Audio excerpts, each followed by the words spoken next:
हर अंधेरे के बाद सवेरा आता है। हर अंधेरे के बाद सवेरा आता है। जो मेहनत करे वो मुकाम पाता है। रुकने से कुछ नहीं बदलता है यारों, जो चलता है वही आगे बढ़ता है। नमस्ते, गुड मॉर्निंग दोस्तों। प्रहारम एकेडमी के इस यूट्यूब चैनल पर आप लोग का स्वागत है। आज हम लोग उड़ान एक्सप्रेस बैच अंतर्राष्ट्रीय, राष्ट्रीय और बिहार स्पेशल करेंट अफेयर्स की सीरीज में 8 जनवरी 2026 के महत्वपूर्ण घटनाक्रम का एनालिसिस करेंगे। अभी उम्मीद करते हैं आप लोग अपनी तैयारियों को धार दे रहे होंगे। जिस भी एग्ज़ाम की तैयारी करते होंगे उसमें अच्छे से लगे होंगे। उम्मीद करते हैं कि नया साल आप लोग के लिए सफलता भरा साल हो। इस साल में आप लोग जिस भी एग्ज़ाम की तैयारी करते हो उसमें आपको सफलता अवश्य मिले। इसके लिए आवश्यक है कि करेंट अफेयर्स का आप निरंतर रिवीजन करते रहिए। करेंट अफेयर्स प्रश्न एग्ज़ाम, हर एग्ज़ाम में उसका वेटेज दिनों दिन बढ़ते जा रहा है। रेलवे के एग्ज़ाम में ये 10 से 20 प्रश्न, बिहार एसआई में भी प्रीलिम्स में 10 से प्लस प्रश्न, बीपीएससी में भी इसकी संख्या 20 से 30 के बीच में रहती है। यूपीएससी में भी 20 अप्रॉक्स प्रश्न रहते हैं। बस कॉन्सेप्ट के लेवल पे उसका थोड़ा अलग पैटर्न रहता है। साथ ही साथ आप किसी भी एग्ज़ाम की तैयारी करते हैं, चाहे टीआरई टीचर वाले एग्ज़ाम की भी यदि आप तैयारी करते हैं तो टीआरई वाले एग्ज़ाम में भी 4 से 5 क्वेश्चन कम से कम आपके रहते ही रहते हैं करेंट अफेयर्स के, जो सभी के लिए कॉमन पेपर होता है उसमें। बाकी आप लोग के लिए ये है कि उसको निरंतर लिखते चलिए और रेगुलर बेसिस पर अभ्यास करते रहिए ताकि करेंट अफेयर्स पर आपका पकड़ अच्छा रहे। चलिए लेट्स स्टार्ट। पहला है सड़क निर्माण। रोड कंस्ट्रक्शन के लिए वाणिज्यिक रूप से बायोबिटामिन का उत्पादन करने वाला दुनिया का पहला देश बन गया है भारत। बायोबिटामिन जो होता है, जैसे हम लोग कोयला में जो कोयला वाला अलकतरा का जो यूज करते हैं सड़क में, तो वो प्रदूषण भी फैलाता है। जब टूटता है तो उससे धूल धक्कड़ भी उठता है सड़क पे। तो बायोबिटामिन जो होता है वो कृषि अवशेषों का प्रयोग करके बनाया जाता है। वो मिट्टी में ही जो समाहित हो जाता है वो बायोडिग्रेडेबल होता है और वो जो है पर्यावरण हितैषी भी होता है। इसलिए भारत सरकार बायोबिटामिन का प्रयोग सड़क निर्माण के लिए कर रही है। हाल फिलहाल में भारत सरकार ने का जो NHAI नेशनल हाईवे अथॉरिटी जो है, ये जो है जो सड़क परिवहन एवं राजमार्ग मंत्रालय के तहत आता है, जिसके मंत्री श्री नितिन गडकरी जी हैं, ने बताया कि भारत सरकार ने 2 गिनीज बुक वर्ल्ड रिकॉर्ड बनाया है कि बायोबिटामिन का प्रयोग करके आंध्र प्रदेश में सबसे लंबा और तीव्र सड़क बना लिया है। कहाँ बनाया है याद रखिएगा, आंध्र प्रदेश में 24 घंटे के भीतर करीब 100 किलोमीटर का सड़क भारत सरकार का NHAI ने बनाया है। तो इस पर चीज़ को भी आप लोग याद रखिएगा कि आंध्र प्रदेश ने, कल हम एक चीज़ और बताए थे कि आंध्र प्रदेश जो है पूरे भारत में इस वित्तीय वर्ष 2025-26 वित्तीय वर्ष में सबसे अधिक निवेश आकर्षित करने वाला राज्य बन गया है। आंध्र प्रदेश के जो सीएम हैं चंद्रबाबू नायडू, वो भारत के सबसे अमीर सीएम हैं। उसके बाद आंध्र प्रदेश में जो है अमरावती उसकी राजधानी और वो पहला भारत का AICT बनने जा रहा है। इसको आप लोग याद रखिएगा। घनश्याम दास बिरला शोध पुरस्कार, ये जो है हम लोग जानते हैं कि के बिरला फाउंडेशन के द्वारा जो सरस्वती सम्मान दिया जाता है, उसी के उसके के बिरला फाउंडेशन के द्वारा ही ये पुरस्कार भी घनश्याम दास बिरला शोध पुरस्कार भी दिया जाता है।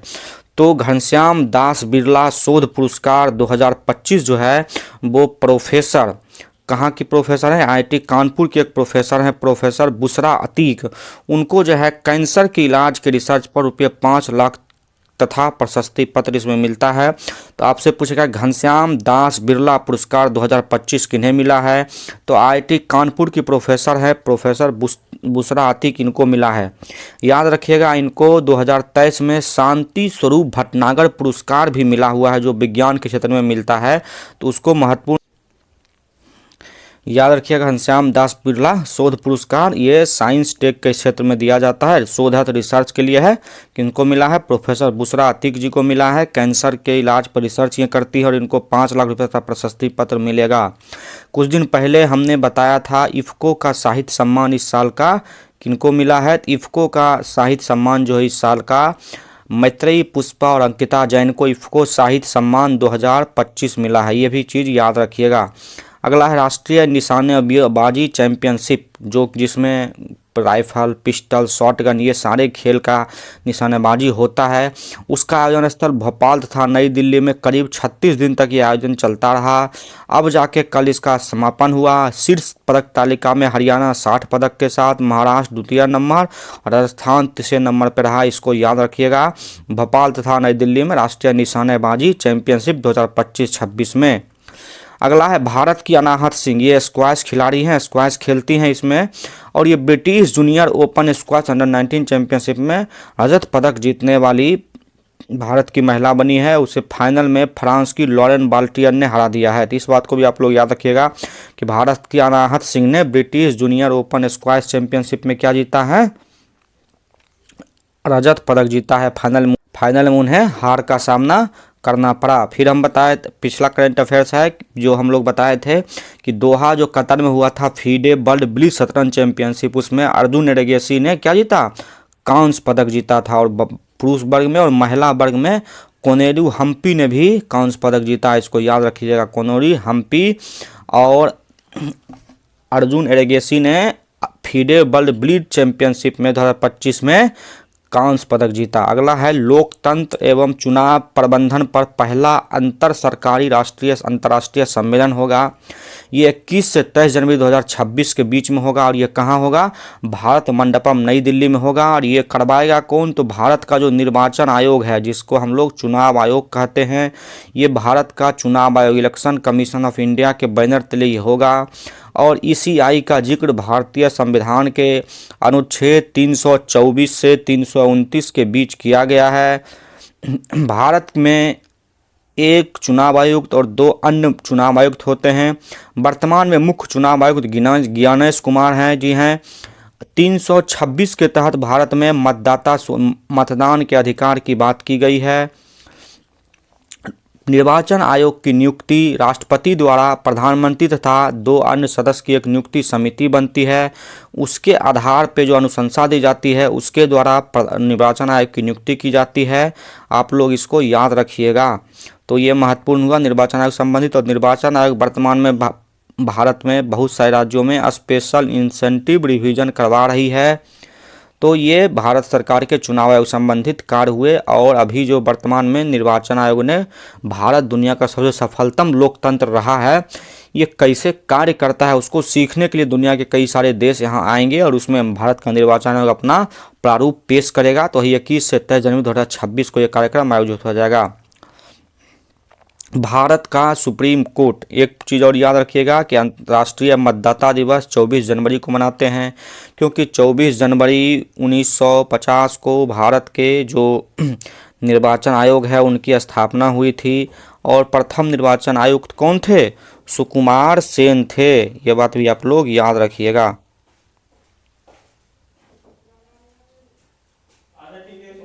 ठीक है,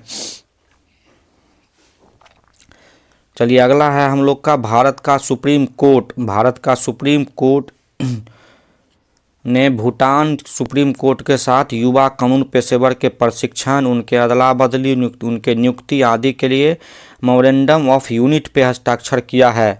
मतलब ये अभी समझौता हुआ है, बाद में इसे अमली जामा पहनाया जाएगा। आप लोग याद रखिएगा। चलिए अगला हम लोग का है भारत के भारत के वर्तमान में सीजीआई कौन है, चीफ जस्टिस ऑफ इंडिया कौन है, जस्टिस सूर्यकांत जी भारत के कौन है, सीजीआई हैं। आप लोग इसको याद रखिएगा। Chief justice of India Bharat के कौन है, सीजीआई हैं। और इनकी नियुक्ति जो है भारत के राष्ट्रपति द्वारा की जाती है। और इनको शपथ जो है भारत के जो मतलब राष्ट्रपति होते हैं इनको शपथ दिलाते हैं। तो इसको आप लोग याद रखिएगा। चलिए अगला हम लोग का है 69वें नंबर का राष्ट्रीय खेल, स्कूल खेल जिसको हम लोग कहते हैं, 69th नेशनल स्कूल गेम्स का आयोजन पंजाब में किया जा रहा है। अगला है भारत ने चीनी व्यापारियों, चीन की राजधानी बीजिंग है। चीन जो है दुनिया की सबसे अधिक जनसंख्या वाला अभी तक देश बना हुआ है। या चीनी व्यापारियों के लिए भारत सरकार ने e B visa 4 electronics B4 visa launch किया है। यह दोनों किसके लिए, स्पेशली चीनी व्यापारियों के लिए। हम जानते हैं कि वर्तमान में अमेरिका जो है टैरिफ वार कर रहा है दुनिया के कई देशों पे। तो व्यापार समस्याएं उत्पन्न हो रही है विश्व के कई देशों की जगह। तो इससे बचने के लिए या इससे समाधान के लिए चीन, रूस, भारत जैसे देश साथ आ रहे हैं और व्यापार सुगमता को बेहतर करने का प्रयास कर रहा है। चीन अभी दुनिया का सबसे बड़ा विनिर्माण हब बनता जा रहा है। पिछले बताए थे कि YZ-20 नामक जो है वो अपना हाइपरसोनिक मिसाइल का परीक्षण किया। अपना तियानगेन नाम का स्वयं क्रांतिक स्टेशन अंतरिक्ष में बना रहा है। दुनिया का सबसे हाई स्पीड का मैगलेव ट्रेन, जिसको हम लोग कहते हैं चुंबकत्व वाली ट्रेन, मैगलेव ट्रेन, उसका भी सफल परीक्षण कर लिया है। इस ट्रेन का नाम चीन ने CR-450 ट्रेन नाम रखा है। तो चीन जो है वर्तमान में विश्व में तकनीक के मामले में कई जगह पे आगे बढ़ रहा है। तो इसलिए चीन जो है विश्व की दूसरी आर्थिक महाशक्ति बना हुआ है। तो भारत और चीन के बीच व्यापार और निवेश को बढ़ावा देने के लिए EB-4 वीज़ा आपसे पूछा जाएगा। बहुत सारे वीज़ा अभी चर्चा में रहे हैं, उस वीज़ा की चर्चा कर रहते हैं। H-1B वीज़ा जो है, ये H-1B वीज़ा ये USA सरकार द्वारा दी जाती है, जो कि पेशेवरों को दी जाती है। एक होता है शेंगेन वीज़ा।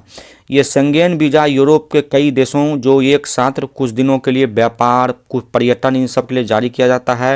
और आप एक बार व्यापार मतलब ये चीज़ ले लिए, ग्रहण कर लिए, तो आपको जो है उन सारे देशों में जो शेंगेन वीज़ा वाले क्षेत्र होते हैं, इसमें 21 देश हैं, इन सारे देशों में आप व्यापार आसानी से पर्यटन करने के लिए, घूमने के लिए जा सकते हैं। शेंगेन वीज़ा हुआ। फिर गोल्डन वीज़ा आप लोगों ने नाम सुना होगा। अमेरिका, UAE जैसे देश जो है अपनी ओर निवेश आकर्षित करने के लिए गोल्डन वीज़ा चलाता है कि आप पैसा दीजिए और वहाँ का वीज़ा लीजिए, यानी वहाँ उस देश में आप निवेश कीजिए। बहुत सारे देश हरित वीज़ा चलाता है, ग्रीन वीज़ा, यानी आप वहाँ जाके उस देश के ग्रीन एनर्जी में, ग्रीन, उस देश को हरित पर्यावरण में इन्वेस्टमेंट कीजिए तो आपको ग्रीन वीज़ा मिल जाएगा।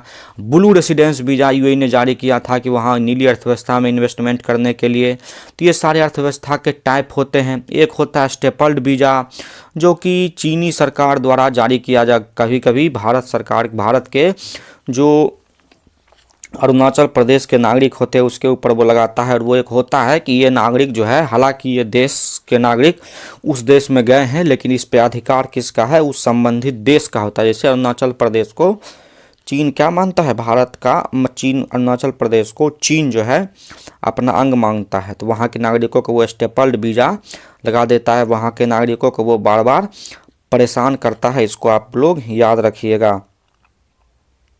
चलिए अगला हम लोग का है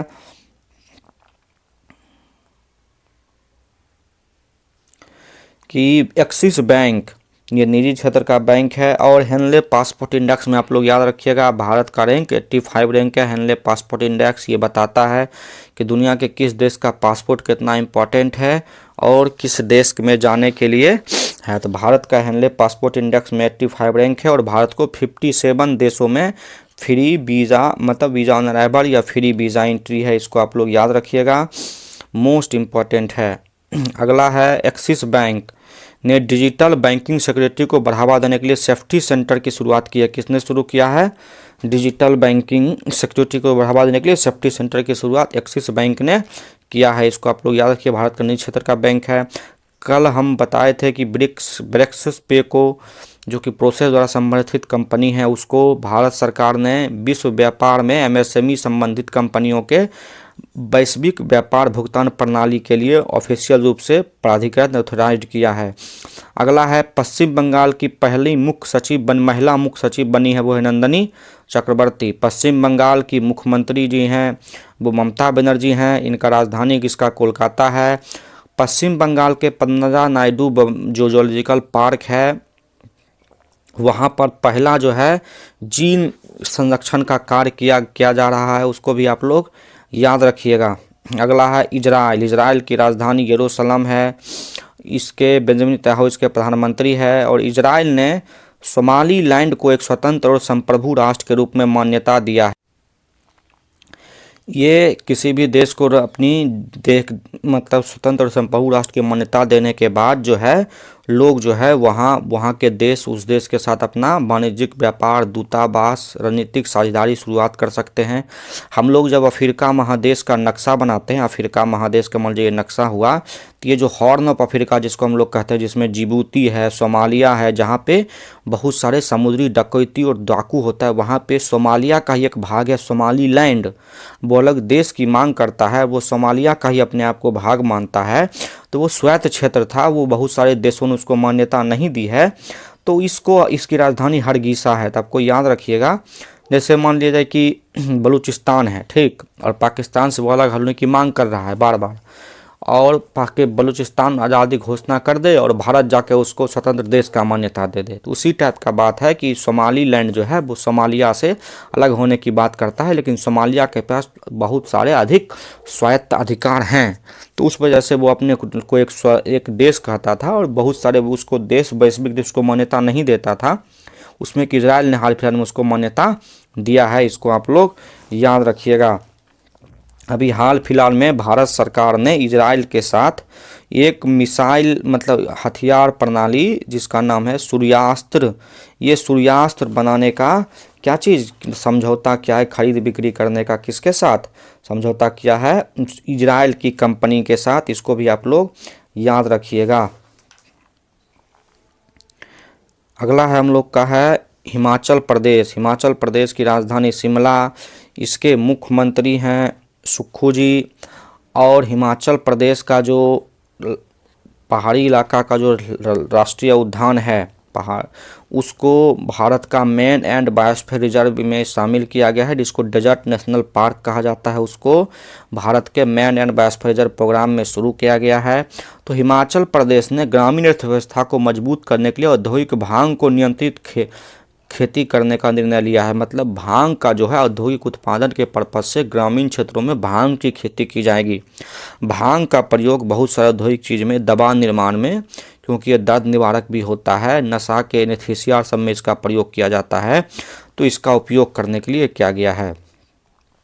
दिल्ली राजधानी जो वर्तमान में रेखा गुप्ता जी इनकी मुख्यमंत्री हैं, दिल्ली सरकार ने IIT कानपुर के साथ मिलकर AI आधारित इंटेलिजेंस ग्रीवांस मॉनिटरिंग सिस्टम जो है शुरू करने का, ग्रीवांस मतलब जो समस्या आएगी उसको AI के जरिए समाधान किया जाएगा, उसका मॉनिटरिंग किया जाएगा, उसके लिए IIT कानपुर के साथ समझौता किया है। असम की राजधानी दिसपुर, असम के मुख्यमंत्री हेमंत बिस्व शर्मा जी हैं, राज्यपाल हैं वहाँ के लक्ष्मण प्रसाद आचार्य जी। 8वां वेतन आयोग को लागू करने वाला पहला राज्य असम बना है। असम का जो गान नगाई उत्सव है वो असम मणिपुर मनाया जाता है। गुणोत्सव जो है शिक्षा में बेहतरी प्रयास के लिए गुणोत्सव की शुरुआत असम सरकार ने किया था। तो ये सारी चीज़ें का आप लोग याद रखिएगा। साथ ही साथ अपने सीमावर्ती और जो सीमा से सटे क्षेत्र है, अंतर्राष्ट्रीय सीमा, बांग्लादेश बॉर्डर, इन सब पे जो उनका सटा हुआ क्षेत्र है उसको लाइसेंस यानी हथियार देने के वाला पहला अधिकार राज्य कौन बना है, वो बना है असम। तो इन सब चीज़ों को याद करिएगा। तो उसी के तहत बच्चों को अंदर नैतिकता तथा चरित्र निर्माण के लिए संस्कार शाला का उद्घाटन किसने किया है, तो असम सरकार ने किया है। किसका, ये संस्कार शाला। और असम का 43वां, जो भारत का 43वां और असम में पहला विश्व यूनेस्को का जो शांति धरोहर स्थल है वो कौन बना था, तो वो बना था 43 नंबर का मोइदम बना था असम में, जो असम के अहोम राजवंश का किला था उसका था। और भारत का 44वां नंबर का जो यूनेस्को विश्व धरोहर स्थल कौन बना था, मराठा सैन्य स्थल बना था, जो कि महाराष्ट्र और तमिलनाडु में स्थित है। इसको आप लोग याद रखिएगा। तो ये हमारे असम के संबंधित बहुत सारे तथ्य हुए। असम में बहुत सारे राष्ट्रीय उद्यान हैं, जैसे डिब्रू सैखोवा है, मानस है, काजीरंगा है, ये सारे नेशनल पार्क कहाँ है, असम में है। इसको आप लोग याद रखिएगा। दुबई UAE में एक शहर है। दुबई में आयोजित IAME UAE कार्टिंग चैंपियनशिप, एक प्रकार का कार रेसिंग होता है, उसमें भारत की रेसर जो है वो अतिका मीर टॉप 5 में जगह बनाने वाली पहली भारतीय महिला रेसर बनी है। ये चर्चा में बनी हुई है। अगला है संयुक्त राष्ट्र संघ ने वर्ष 2026 को रेजलैंड और पशुपालकों के लिए अंतर्राष्ट्रीय वर्ष घोषित किया है। यूनाइटेड नेशन विश्व में शांति स्थापित करने के लिए विश्व में जो संबंधित ईयर को अधिघोषित करता है उसके बारे में जागरूकता फैलाने के लिए, उसके बारे में विशेष कार्यक्रम चलाने के लिए हर वर्ष कुछ चीज़ों को अपना स्पेशल वर्ष घोषित करता है। जैसे हम बताएं 2025 उनका सहकारिता वर्ष था, 2023 का वर्ष मोटा अनाज का वर्ष था, 2026 को इन्होंने 2025 को इन्होंने कैमलेट्स वाले ऊँच का वर्ष घोषित किया था, क्वांटम वर्ष घोषित किया था। अब 2026 को हम बताए थे कि इन्होंने पहले अंतर्राष्ट्रीय महिला किसानों का वर्ष घोषित कर रखा है, और फिर जो है इन्होंने इस वीक में रेजलैंड और पशुपालकों के लिए अंतर्राष्ट्रीय वर्ष घोषित किया है। रेजलैंड मतलब होता है घास का मैदान।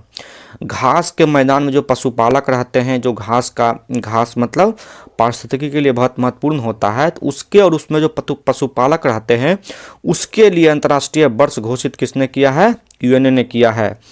और कल हम बताए थे कि भारत का जो भारतीय सेना है उसने 2026 को डिजिटल डेटा सेंट्रिक वर्ष घोषित किया है। इसको भी आप लोग याद रखिएगा। तो यूएनए का मुख्यालय कहाँ है? यूएनओ एक प्रकार का अंतर्राष्ट्रीय संगठन है जिसका मुख्यालय न्यूयॉर्क सिटी में है। हम लोग जानते हैं इसकी स्थापना 24 अक्टूबर 1945 को द्वितीय विश्व युद्ध के बाद वैश्विक शांति के लिए हुआ। वर्तमान में इसमें 193 देश है और इसके वर्तमान में अध्यक्ष एंटोनियो गुतरेस जी हैं। और इसका हर साल का नेशनल असेंबली जो चलता है, जिसको हम लोग महासभा कहते हैं, यूनाइटेड नेशन जनरल असेंबली, इसके जो 80वें सत्र हैं, इसके 80वें सत्र की अध्यक्ष बनी है एनालेना बेराबुका, जो कि कहाँ की है? जर्मनी के हैं, जो कि सितंबर 2026 तक रहेगी। तो ये सारी इन्फॉर्मेशन को आप लोग याद रखिएगा। एनालिना बेराबुका, इनको अध्यक्ष बनाया गया है कहाँ की? 80वें महासत्र संयुक्त राष्ट्र महासभा के। चलिए अगला है, हम लोग अंतिम current affairs Bihar special current affairs में पहुँचे हैं। बिहार सरकार ने नदी संरक्षण तथा नदी जल प्रबंधन के उद्देश्य से सभी छोटी बड़ी नदियों के लिए नदी एटलस बनाने का निर्णय लिया है बिहार सरकार ने। और अगला है कि बिहार सरकार ने पंचायत से सचिवालय तक सोमवार और शुक्रवार को जन सुनवाई अदालत लगाने का फैसला किया है कि जो भी जनता की समस्याएं होगी उसको पंचायत से लेके ब्लॉक जहां भी होगा हर जगह सरकारी अफसर वहां जाएंगे और जनता की समस्याओं को सुनेंगे और उस पर समाधान करेंगे। और ये शिविर कब कब लगेगा? हर दिन सोमवार और शुक्रवार को।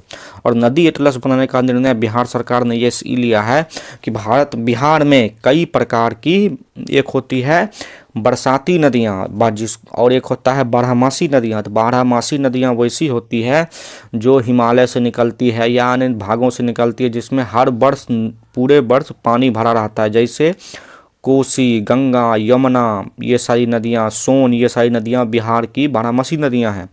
लेकिन कुछ नदियाँ ऐसी है जो छोटे बरसातों के सीजन में, जैसे दरधा नदी है जो कि जहानाबाद जिला में है, पुनपुन है, ये सब नदियाँ ऐसी है जिसमें बरसात के बाद पानी का स्तर घट जाता है और ये विलुप्ति कगार पे आ जाती है। तो इन नदियों के संरक्षण के लिए बिहार सरकार ने प्रयास किया है कि इन नदियों का नदी एटलस बनाया जाए ताकि इसका बेहतर उड़ाई हो सके और बरसात के जिन दिनों में जो इनमें पानी होगा तो इसके पानी का संतुलित रूप से इसका सदुपयोग किया सके। और जब इसमें गहराई अधिक रहेगी तो इसमें पानी भी अधिक रहेगा तो ये जल्दी सूखेगी नहीं। तो इन सारे चीज़ के लिए बिहार सरकार ने नदी एटलस बनाने का निर्णय लिया है। और आप लोग याद रखिएगा, बिहार का पहला और एकमात्र जो भारत सरकार ने मान्यता दिया है, कोसी नदी मेची लिंक परियोजना को 2029 तक पूरा करने का कारण माना गया है। कोसी जो है वो गंगा की सहायक नदी है जो कुर्सेला में जाके गंगा में मिलती है, और मेची जो है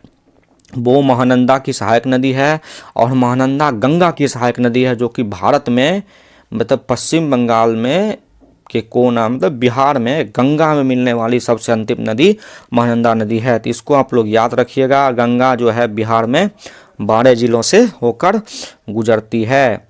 तो ये हम लोग का रहा आज का 8 जनवरी 2026 का महत्वपूर्ण करेंट अफेयर्स। उम्मीद करते हैं आप लोग को पसंद आया होगा। आप लोग इसको लिखिए और निरंतर रिवीजन करते रहिए।